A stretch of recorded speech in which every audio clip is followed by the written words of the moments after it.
విద్యా లక్ష్యాల స్పష్టీకరణలు. ఈ విద్యా లక్ష్యాల స్పష్టీకరణలో మనకు జ్ఞానాత్మక రంగము, భావావేశ రంగము, మానసిక చలనాత్మక రంగము అనేటువంటి అంశాలు ఉన్నాయి.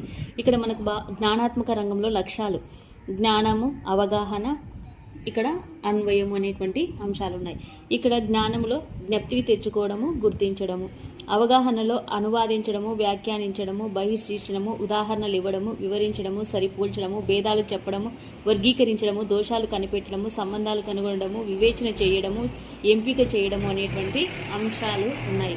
అన్వయంలో మనకు జ్ఞానాన్ని ఉపయోగించుకోవడము, విశ్లేషించడము, పద్ధతులు సూచించడము, ప్రాగుప్తీకరించడము, కారణాలు తెలపడము, కారణానికి ఫలితానికి మధ్య సంబంధాన్ని ఏర్పరచడము, ప్రకల్పనలు రూపొందించడము, అనిమితిని రాబట్టడము, సాధారణీకరించడం అనేటువంటి అంశాలు ఉన్నాయి. ఇక భావావేశ రంగంలో లక్ష్యాలు ఎలా ఉన్నాయి అంటే శాస్త్రీయ వైఖరి, నిజాయితీ కలిగి ఉండడము, నిష్పక్షపాత వైఖరి, నిరాధారణల నిరంకరణ, కుతూహలము, విశాల దృక్పథము, ఆలోచన సరళి, పట్టుదల, ప్రణాళికాబద్ధత, క్రమశిక్షణ, మూఢనమ్మకాల పట్ల అవిశ్వాసము, శాస్త్రీయ వివరణ, గౌరవించడం అనేటువంటి ఉన్నాయి.